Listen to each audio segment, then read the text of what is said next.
This is a very special iMac G5, and it represents the last, best dying grasp of the PowerPC Macintosh. And today we're going to take this one apart, upgrade it, and make sure it isn't about to fall victim to the dreaded capacitor plague. So stay tuned.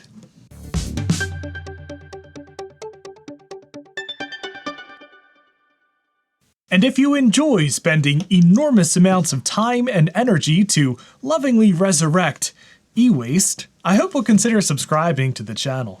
The iMac G5 was originally released in summer 2004, replacing the absolutely beautiful G4 iMac. And though it's much more conservative than the computer it replaced, it was still a feat of engineering. You see, the G5 PowerPC processor had some issues with heat.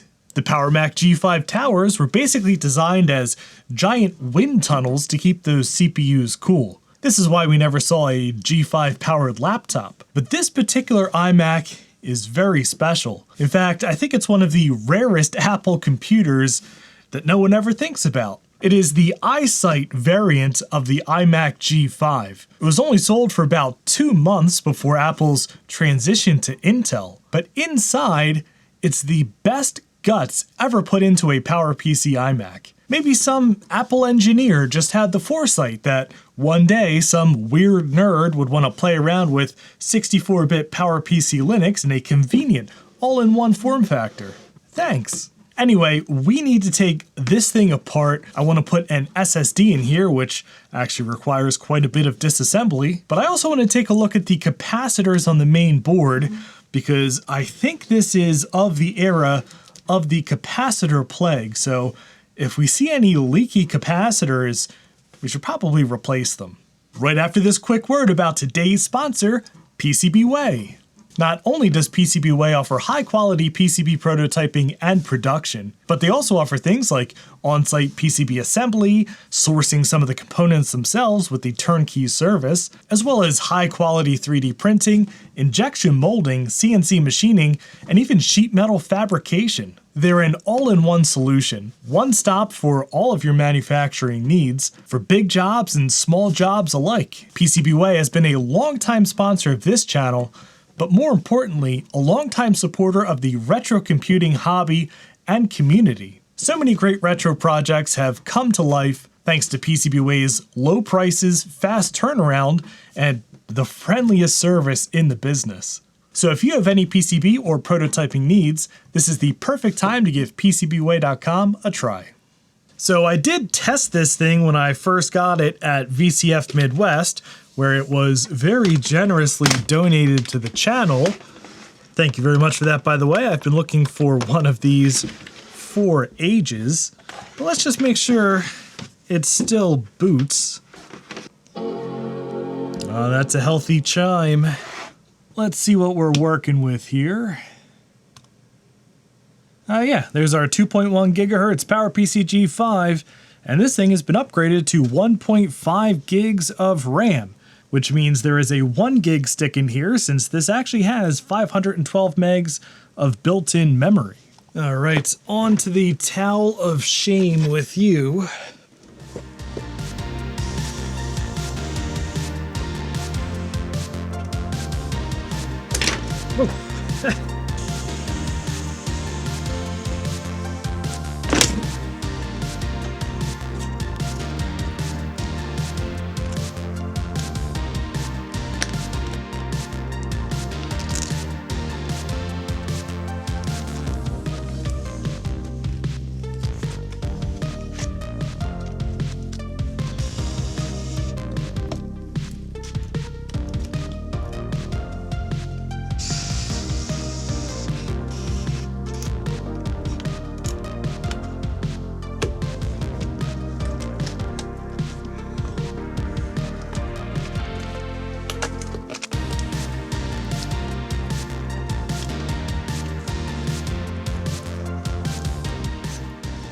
And here we are, the guts of the G5. Interestingly, this is the first iMac to use PCIe for the graphics. So this machine, they made quite a lot of changes for an architecture that was just abandoned 2 months later. Unfortunately, I can't see any caps on the top of the motherboard. They must be underneath, so we're gonna have to do a little more digging here.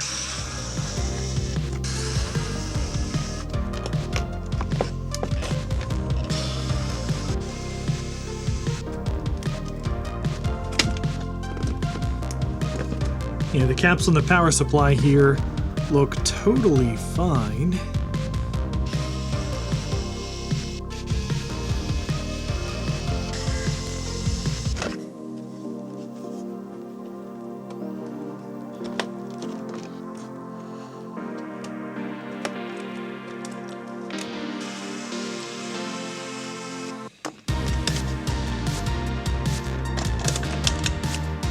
Aha.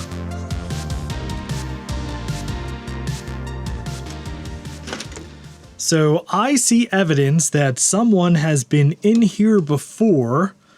If you look at the power connector here, these are actually kind of rough looking solder joints, and there's flux all over the place. So either this was touched up at the factory, or someone has already done some work to this board. Okay, well, I briefly considered preemptively replacing all of these caps just because, but honestly, they all look fine. There's not even a hint of bulging, no leaked electrolyte, everything looks pristine back here. Additionally, I looked through my capacitors on hand and I don't have all of the correct values. So I'm gonna say this is one of the lucky ones, and we're just gonna chuck it back into the system. I guess while we're in here, we'll replace this coin cell battery. And since this is a SATA-based system, we could just drop an SSD right in here. And I will, of course, professionally mount it. Perfect.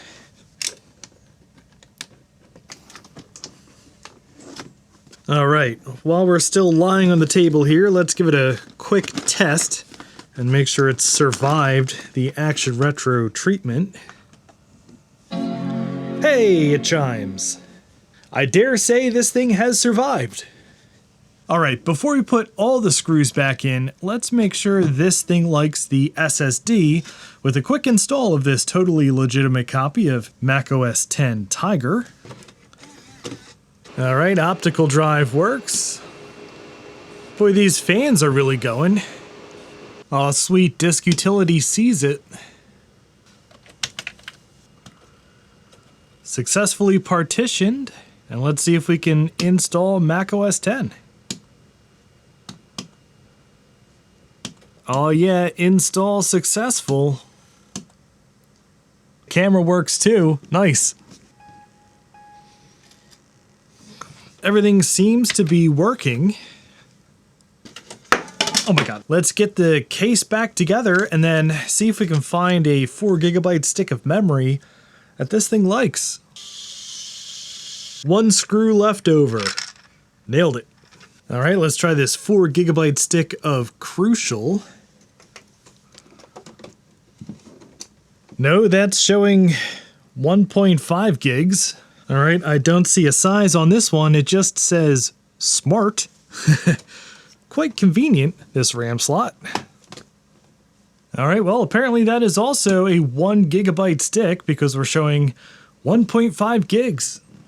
All right, so I had a bit of a poke around everymac.com, and apparently there is one particular brand of RAM module that is known to work at 4 GB in this machine. So I have ordered that on eBay, but for now, well, might as well stick to 1 gig. And I suppose it's time to really show you why I wanted to do this restoration and rebuild in the first place. PowerPC Linux. OpenSUSE Tumbleweed has it, Chimera Linux has it, Debian 12, and what I really want to try, Phoenix Linux. And they all need 64-bit PowerPC.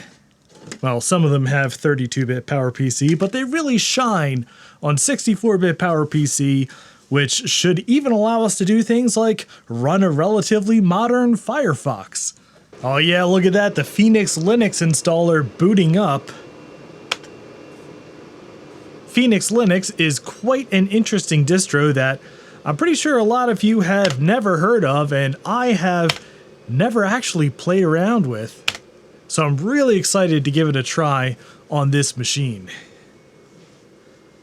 But it's so interesting that we're going to save it for its own dedicated video. So I'm going to call this video here, and a rousing success in that I didn't mangle this thing and it boots up just fine.